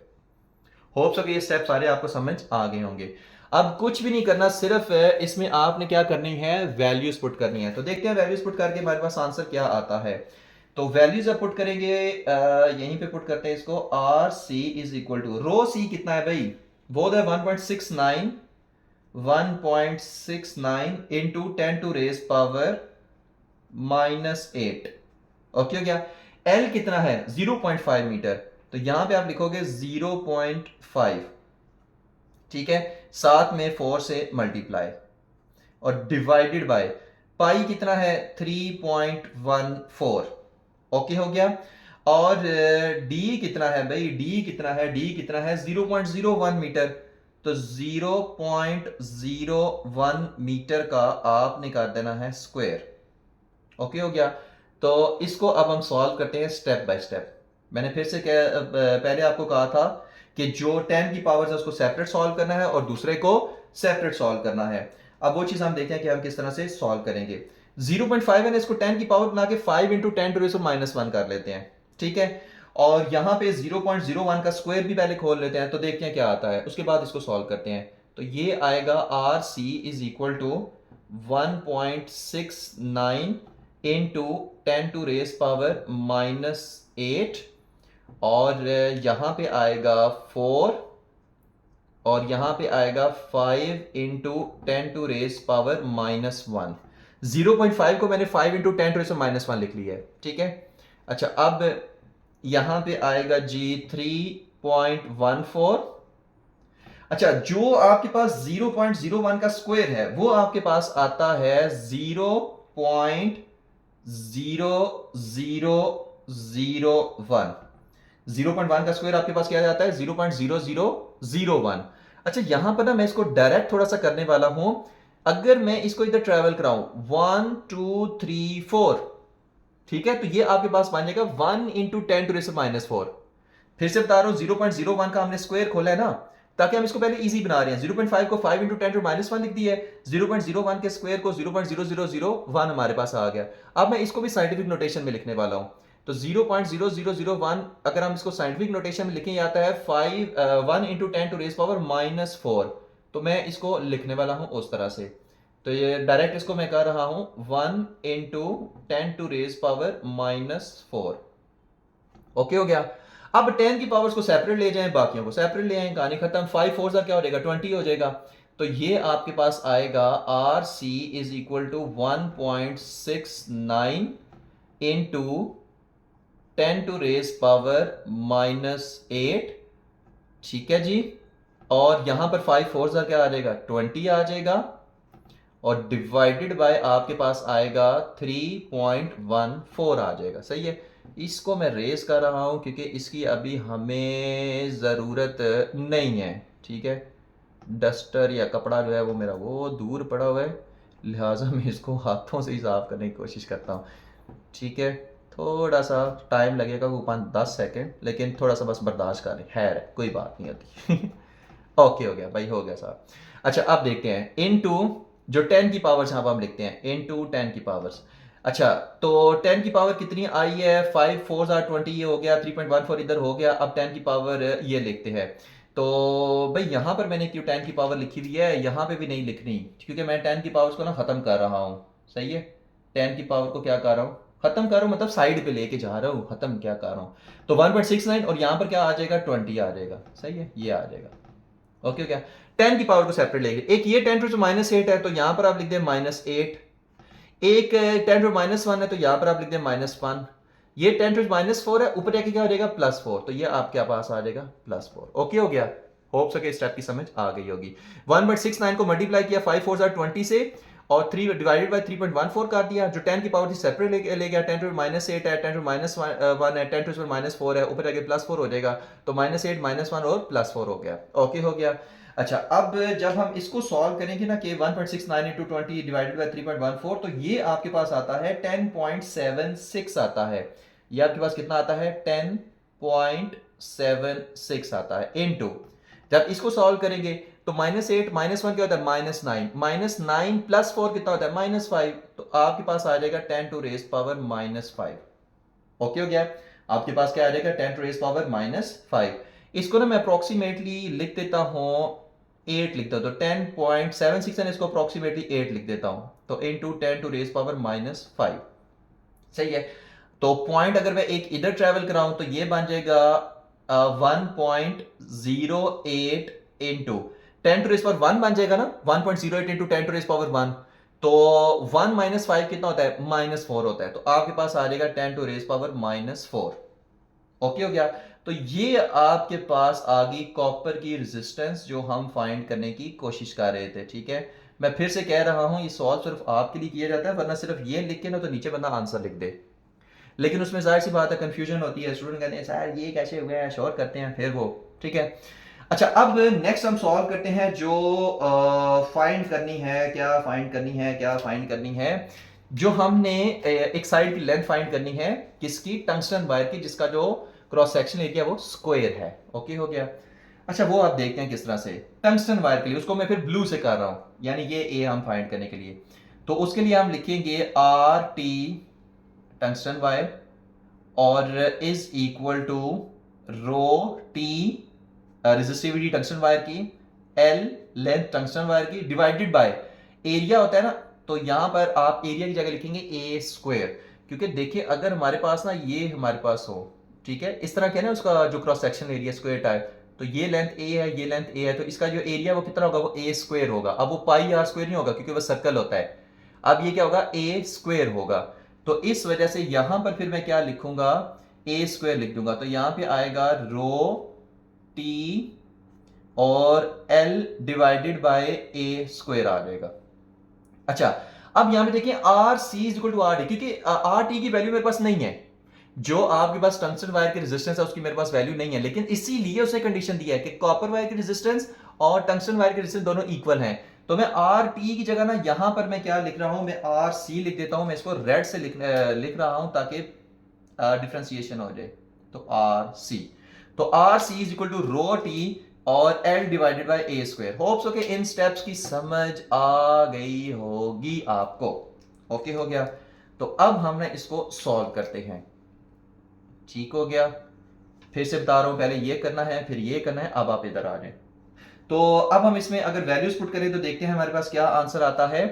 तो इसको ना अगर हम थोड़ा सा सीधा करके लिखें, क्योंकि हमें ए स्क्वायर निकालना है, उसमें से ए फिर निकालना है। तो आप ए स्क्वायर को इधर ले आए, आर सी को इधर ले आए, मतलब इधर एक्सचेंज कर दें, ए स्क्वायर को इधर ले आए, आर सी को इधर ले आए, क्रॉस मल्टीप्लिकेशन से आप इसको कह सकते हैं।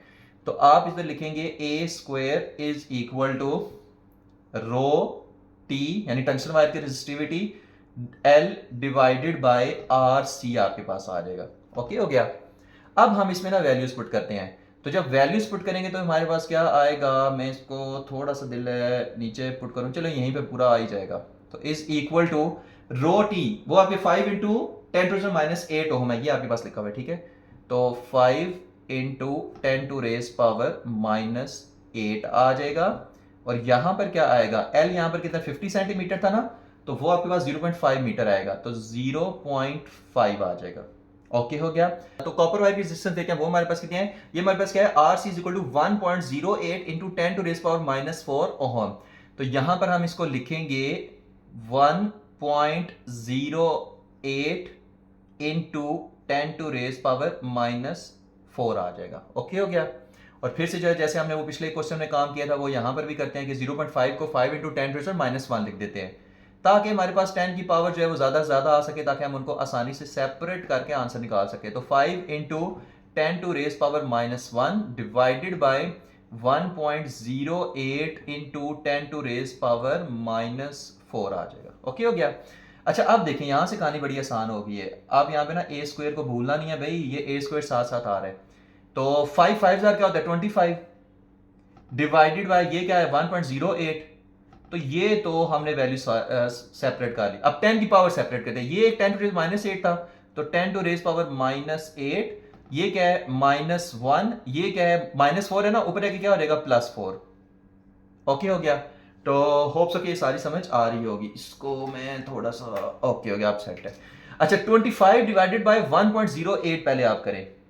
ए स्क्वायर इज इक्वल, फिर से बता रहा हूँ 5 5 25 हमने की, ये 10⁻8 -1 -4 ये सेपरेट हम सारी ले गए। तो 25 को जब हम 1.08 से डिवाइड करते हैं तो इसका आंसर हमारे पास आता है 23.14 इनटू -8 -1 क्या होता है -9 +4 कितना होता है -5 होता है। तो 10⁻⁻5 आ गया। ओके हो गया। अब ये ए स्क्वायर है ना, हमने ए की वैल्यू निकालनी है, ए स्क्वायर की तो नहीं निकालनी। तो ए की वैल्यू निकालने के लिए हम क्या करते हैं, दोनों तरफ स्क्वायर रूट ले लेते हैं, taking square root on both side. अब ये जो स्क्वायर है ये इस स्क्वायर रूट से कट जाएगा, तो आपके पास आएगा a इज इक्वल टू, अब आपने इसको एज इट इज कैलकुलेटर में लिख के सॉल्व करें कि स्क्वायर रूट ऑफ 23.14 इंटू 10⁻⁻5 आपने लिखना है। ठीक है, तो इसका जो आपके पास आंसर आता है ना वो कितना आता है 0.0152 मीटर। ये कितना आता है 0.0152 मीटर। अच्छा अब इसमें ना आई थिंक आपकी बुक पे 52 सेंटीमीटर लिखा हुआ है। कितना लिखा है 52 सेंटीमीटर। बहरहाल यहां तक आंसर ठीक है क्योंकि आपने मीटर में ही लाना होता है, लेकिन अगर सेंटीमीटर में लिखना चाहें, हालांकि लिखने की जरूरत नहीं है, तो वो भी देखें। ये पॉइंट इधर जाएगा, 1 और 2 प्लेसेस इधर जाएगा, तो ये आपके पास आ जाएगा 15.1.52, तो ये आपके पास आ जाएगा 1.52 इंटू 10⁻⁻2 मीटर। 10⁻2 क्या होता है सेंटी होता है, तो ये आपके पास आ जाएगा a is equal to 1.52 centimetre. Okay हो गया। तो ये सेंटीमीटर में आंसर है, ये मीटर में आंसर है, तो दोनों आपके पास क्या है ओके हैं। यहां तक कर दें तब भी ठीक है, सेंटीमीटर में लें तब भी ठीक है, लेकिन कोशिश करें मीटर तक ही रहने दें, छोड़े सेंटीमीटर को। तो ये था हमारा क्वेश्चन नंबर न्यूमेरिकल नंबर 7।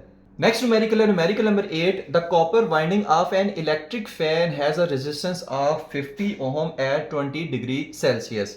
अच्छा कहता है कि जो कॉपर, जाहिर सी बात है कॉपर वाइंडिंग होती है इलेक्ट्रिक फैन के अंदर, तो आपके पास उस कॉपर की जो रेजिस्टेंस है वो क्या है, वो 50 ओहम है। कितने टेम्परेचर पर 20 डिग्री सेल्सियस के ऊपर। और आपको पता है जब टेम्परेचर इंक्रीज होता है मेटल्स के अंदर तो उनकी रेजिस्टेंस भी इंक्रीज होती है। अब वो कहता है after running for some time, कुछ टाइम चलने के बाद जो रेजिस्टेंस है उसकी वो कितनी होगी 52 ओहम होगी। ओके हो गया। तो कहता है how much is the increase in temperature of the winding, winding का जो टेम्परेचर है वो कितना इंक्रीज हुआ ये आपने बताना है। जाहिर सी बात है 50 से 52 ओहम हुई है, इसका मतलब है हीट की वजह से जो वाइंडिंग का टेम्परेचर है वो थोड़ा इंक्रीज हुआ है। कितना इंक्रीज हुआ है जिसकी वजह से 50 से 52 ओम रेजिस्टेंस हो गई है वो आपने बताना है, यानी इंक्रीज इन टेम्परेचर आपने बताना है। ओके हो गया।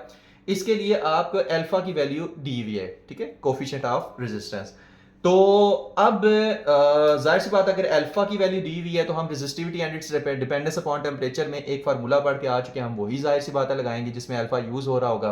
बहरहाल R1 कितना है 50 ओहम है, कि पहले 50 ओहम थी, उसके बाद होगी 52 ओहम। इनिशियल टेम्परेचर कितना है 20 डिग्री सेल्सियस है, प्लस 273 करेंगे तो 293 केल्विन आ जाएगा। अल्फा कितना है 0.039 पर केल्विन। ये तो हो गया गिवन डाटा। फाइंड का करना इंक्रीज इन टेम्परेचर टी आपने फाइंड करना है। कैलकुलेशन में देखिए हम इसको कैसे कैलकुलेट करेंगे। हमारे पास फार्मूला था R T minus R naught is equal to R alpha R naught T, ये हमारे पास फार्मूला था। ठीक है, तो अब हमने 20 डिग्री सेल्सियस पे जो रेजिस्टेंस थी वो आर नॉट कह दिया, ठीक है, इसको R1 हमने कह दिया। और 52 ओम इंक्रीज इन टेम्परेचर पे जो रेजिस्टेंस आई 52 ओम, उसको आर टी कह दें। तो बजाय आर टी और आर नॉट के हम इसको ना कह देते हैं R two minus R one, यानी आर नॉट को आर वन कह दिया, आर टी को आर टू कह दिया। इज इक्वल, आसान हो जाएगा ना, इजी हो जाएगा। आर नॉट की जगह आप यहाँ पर लिखेंगे आर वन और साथ में आ जाएगा टी। ओके हो गया, मतलब आर नॉट की जगह आर वन लिख दिया, आर टी की जगह आर टू लिख दिया, ठीक है, क्योंकि हमने उसमें वैल्यूज ली हुई हैं। अब हमने यहां से निकालना है टी, टेम्परेचर। तो आपके पास ये क्या आएगा, T is equal to R two minus R one divided by alpha R one, यानी टी को इधर रख दिया, अल्फा आर वन को इधर आके डिवाइड करा दिया। अब इस फार्मूले में वैल्यूज पुट करें, आंसर आ जाएगा। तो T is equal to R two कितना है 52, आर वन कितना है 50, डिवाइडेड बाय अल्फा कितना है 0.0039, ठीक है। आर वन आपके पास कितना है, वो तो है 50, तो यहां पर आप लिखिए 50। तो कुछ भी नहीं किया, R two R one alpha और आर वन की वैल्यूज यहां से पुट कर दी हैं, ठीक है। अच्छा, जब आप इसको सॉल्व करेंगे तो ये आपके पास आएगा t इज इक्वल टू, ऊपर क्या आ जाएगा 2 आ जाएगा। अच्छा, जब आप 50 को मल्टीप्लाई करेंगे ना 0.0039 से, तो ये आपके पास आता है 0.195 आता है, ठीक है जी। अच्छा, जब ये आपके पास आएगा उसके बाद आपके पास जो टेम्परेचर आ जाएगा वो आ जाएगा, 2 को जब डिवाइड करेंगे ना 0.195 से, तो वैसे आता है 10.2 समथिंग, जिसको हम अप्रोक्सीमेटली लिख देते हैं 10.3 डिग्री सेल्सियस। ओके हो गया।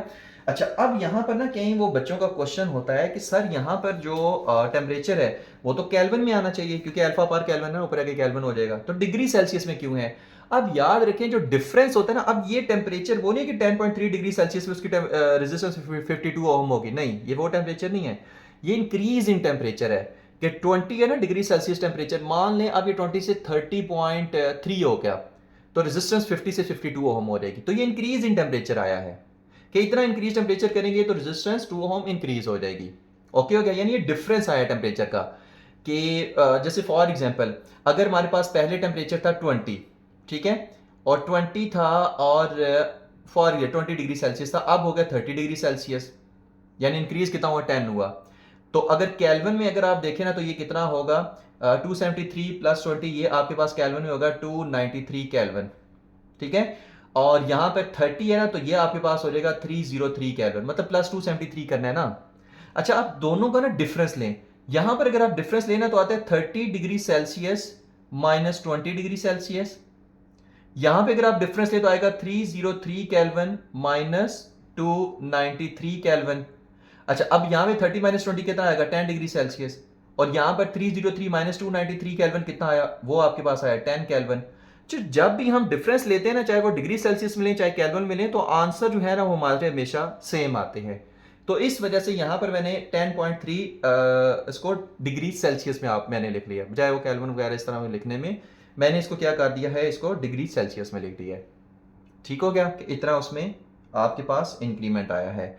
तो ये था हमारा न्यूमेरिकल नंबर 8। नेक्स्ट न्यूमेरिकल है numerical number 9। During an experiment a copper wire of 50 metre long and 150 micrometre thick is hung vertically, then a current of 1 ampere is passed across its ends for 50 seconds. Find the resistance of the wire and the heat dissipated during this process.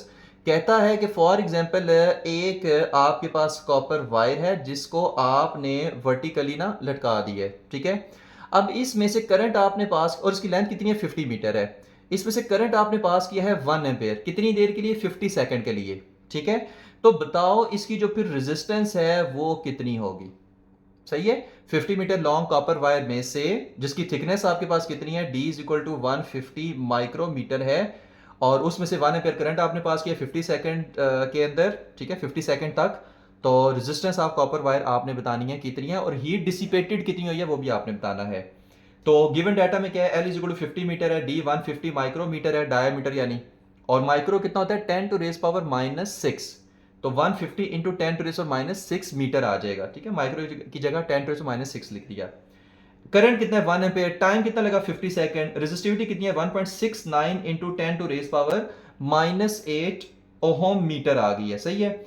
उसके बाद find क्या करना है, हमने resistance find करनी है और हमने जो हीट डिसिपेटेड है ना वो फाइंड करनी है। ओके हो गया। अब अगर हम यहाँ पर देखें किस तरह से फाइंड करते हैं, आपको पता है कि जो रेजिस्टेंस का फार्मूला है वो क्या होता है, R is equal to rho L divided by A. Okay हो गया। क्या हमारे पास ए है? नहीं है, लेकिन डी तो है।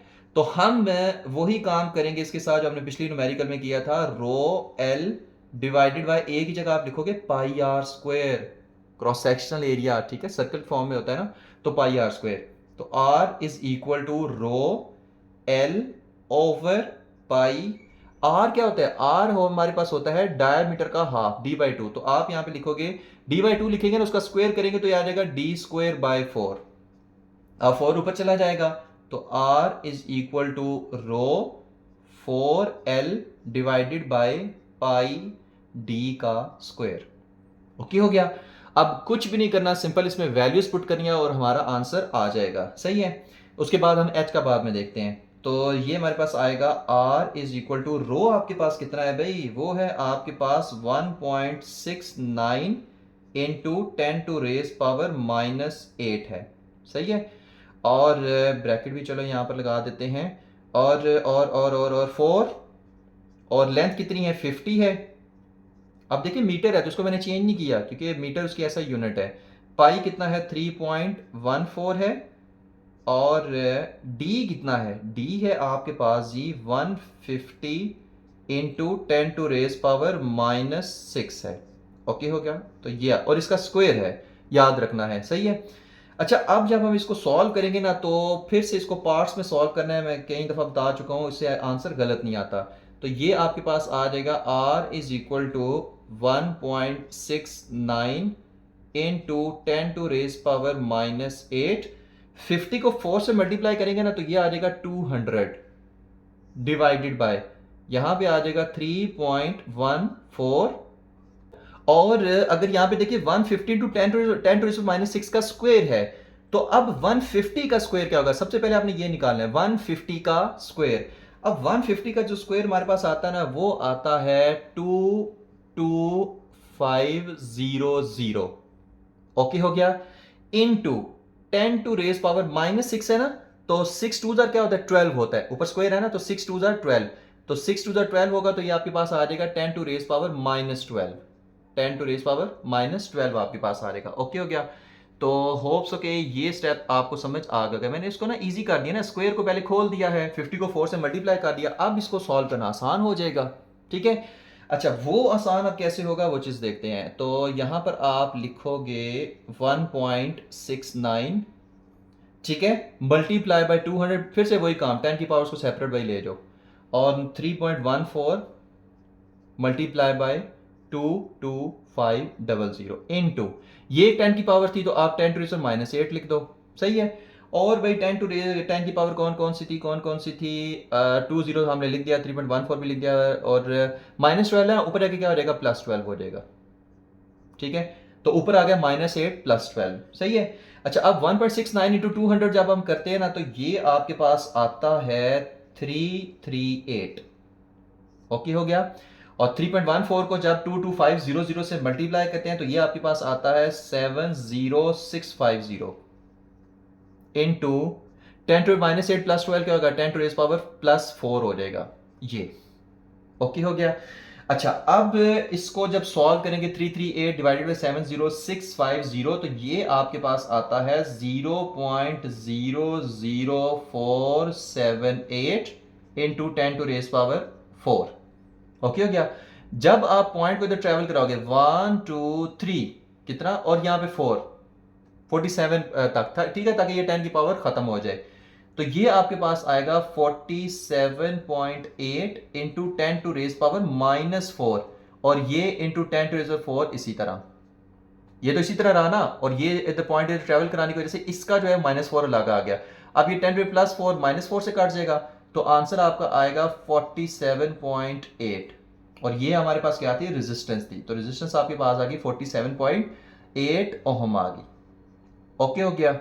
अब हम जो है ना वो शुरू में इसको हम रेस कर रहे हैं क्योंकि अब हमारे पास इसकी ज़रूरत नहीं रही, क्योंकि अब हमने हीट डिसिपेटेड जो थी ना भाई वो भी निकालनी है। सिर्फ इतना ही काम थोड़ी था, तो हीट जो डिसिपेट की है ना वो भी निकालनी है। तो लास्ट काम इस चैप्टर न्यूमेरिकल नंबर 9 का रह गया, वो भी हम कर लेते हैं, ठीक है। तो वो देखते हैं कितनी आएगी। मैं देख लूँ पहले, कैमरे में नज़र आ रहा है, अभी आ रहा है, ठीक है। अब आपको पता है कि जो हीट डिसिपेटेड का फार्मूला होता है वो याद करना है, वो होता है H is equal to I square R T. H is equal to I square R T हमारे पास होता है ये, H is equal to I square R T. Okay हो गया। अच्छा, अब यहाँ पर I की भी वैल्यू है, R की भी है, T की भी है, तो उससे पुट कर देनी, आंसर आ जाएगा। तो H इज इक्वल टू आई की वैल्यू कितनी है 1 एम्पेयर, तो 1 का स्क्वायर, ठीक है, ये 1 एम्पेयर। आर की वैल्यू कितनी है 47.8, तो आप यहाँ पे लिखोगे 47.8। टाइम यहाँ पर कितना है 50 सेकेंड है, तो यहाँ पर आप लिखोगे 50। ओके हो गया। अब 1 का स्क्वायर तो 1 ही होता है, सिर्फ 47.8 को 50 से आपने मल्टीप्लाई करना है और कुछ भी नहीं करना, ठीक है। तो जब आप 47.8 को 50 से मल्टीप्लाई करोगे तो हमारे पास जो आंसर आता है वो क्या आता है, H is equal to 2390 joule आएगा। ओके हो गया। जूल भी कह सकते हैं, जूल भी कह सकते हैं। तो ये दोनों हमारे पास फाइंड हो गए। हीट डिसिपेटेड जो है वो भी फाइंड हो गया, और जो रेजिस्टेंस ऑफ कॉपर वायर है वो भी हमारे पास फाइंड हो गई है, सही है। और यही दो चीजें उसने पूछी हुई थी। तो ये था हमारा न्यूमेरिकल नंबर 9। नेक्स्ट न्यूमेरिकल है न्यूमेरिकल नंबर 10, जो कि इन न्यूमेरिकल्स का लास्ट न्यूमेरिकल है, ठीक है। चैप्टर नंबर 9 के न्यूमेरिकल्स का लास्ट आपके पास न्यूमेरिकल है। The EMF of a battery is 12 volt. जो बैटरी का ईएमएफ है ना वो आपके पास कितना है, 12 वोल्ट है। ओके हो गया। It is connected to a 3.6 ohm resistor. जो ये आपके पास रजिस्टर है ये कितना है, 3.6 ओहम। ओके हो गया। If the internal resistance of the battery 0.2 ohm, ये जो इंटरनल रेजिस्टेंस स्मॉल आर है, अगर ये हमारे पास हो 0.2 ओहम, तो बताना आपने क्या है, what will be the terminal voltage across the battery. तो बैटरी के अक्रॉस जो टर्मिनल वोल्टेज होगा ना वो आपने बताना है, ठीक है, ये आपने बताना है। और जो बैटरी के क्रॉस ऐसे टर्मिनल वोल्टेज होगा वही रेजिस्टर के क्रॉस टर्मिनल वोल्टेज होता है। ओके हो गया। जब करंट पास कर रहा होता है, सही है, तो वो आपने फाइंड करना है। तो अब आपके पास V T is equal to E minus I R. ये सर्किट की तो समझ होगी ना, ये इंटरनल रेजिस्टेंस होती है, ये एक्सटर्नल रेजिस्टेंस होती है, ये पूरी बैटरी होती है ना, बैटरी के अंदर ये इंटरनल रेजिस्टेंस होती है। लेकिन जब डायग्राम में बनाते हैं तो इसको बाहर बनाते हैं, एक्चुअल में ये सेल क्या के या बैटरी के अंदर होती है। तो फार्मूला आपके पास क्या था, टर्मिनल जो आपके पास वोल्टेज है फाइंड करने के लिए, V T is equal to E minus I R. E क्या है, ईएमएफ है, आई जो करंट पास कर रहा है, आर इंटरनल रेजिस्टेंस है, और वी टी क्या है, टर्मिनल वोल्टेज है। अब इसमें हमारे पास ई कितना है 12 वोल्ट, आर कितना है 0.2 ओम, आर कैपिटल आर कितना है 3.6 ओम, वी टी फाइंड करना है। अब ई तो हमारे पास है 12 वोल्ट, आर भी है 0.2 ओम, लेकिन हमारे पास ना ये आई नहीं है। तो आई को फाइंड करने के लिए यहां पर अब क्वेश्चन नंबर 1 का इसको नाम दे दें। आई को फाइंड करने के लिए हम यूज करेंगे I is equal to E over R plus r. आपको पता है ना आई का फॉर्मूला क्या होता है, वी बाय आर। अब वी क्या है, यहां पर ईएमएफ है तो ई लिख दिया। आर क्या है, टोटल रेजिस्टेंस। अब ये देखें ये रेजिस्टेंस और ये रेजिस्टेंस सीरीज में है, तो आपको पता है सीरीज में रेजिस्टेंस हो तो ऐड हो जाती है और टोटल रेजिस्टेंस बनती है। तो ये वही I is equal to V by R वाली फार्मूला है, ठीक है। नीचे हमने दोनों रेजिस्टेंस को ऐड कर दिया क्योंकि दोनों सीरीज में है वही फार्मूला।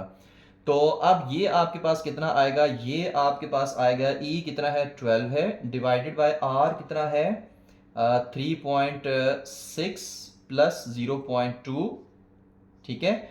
तो ये आपके पास आ जाएगा 3.8 आपके पास आ जाएगा। तो 12 डिवाइडेड बाय 3.8, तो करंट आपके पास कितना आएगा, 12 को ना डिवाइड कर देना 3.8 से, तो ये आपके पास आएगा 3 वैसे आता है 3.157, लेकिन हम इसको अप्रोक्सीमेटली 3.16 लिख देते हैं। ओके हो गया। अच्छा, इस करंट की वैल्यू को आपने इस इक्वेशन 1 में पुट करना है, तो पुट इक्वेशन 2 in 1, सही है। अब जब इसमें पुट करेंगे तो क्या आंसर आएगा, V T is equal to E कितना है 12 है, माइनस आई कितना है 3.16 है, और स्मॉल आर कितना है 0.2 है, सही है। अब इसको सॉल्व आपने कर लेना है, तो ये जो आपके पास आंसर आएगा ना ये आएगा 12 माइनस 3.16 को 0.2 से मल्टीप्लाई करें तो ये आपके पास आता है 0.632, ठीक है। अब 12 माइनस 0.632 करें तो ये अप्रोक्सीमेटली, वैसे तो आता है 11.368, 11.368, लेकिन हम इसको ना अप्रोक्सीमेटली 11.4 लिख देते हैं, सही है। तो VT आपके पास टर्मिनल वोल्टेज कितना आ जाएगा, 11.4 वोल्ट्स आ जाएगा। ओके हो गया। और यही उसने क्या था, उसने हमसे पूछा हुआ था, ठीक है। तो यहां पर हमारे चैप्टर नंबर 9 के सारे न्यूमेरिकल्स खत्म होते हैं। होप सो कि आपको सारे समझ आ गए होंगे आसानी से। Thank you very much. Allah Hafiz.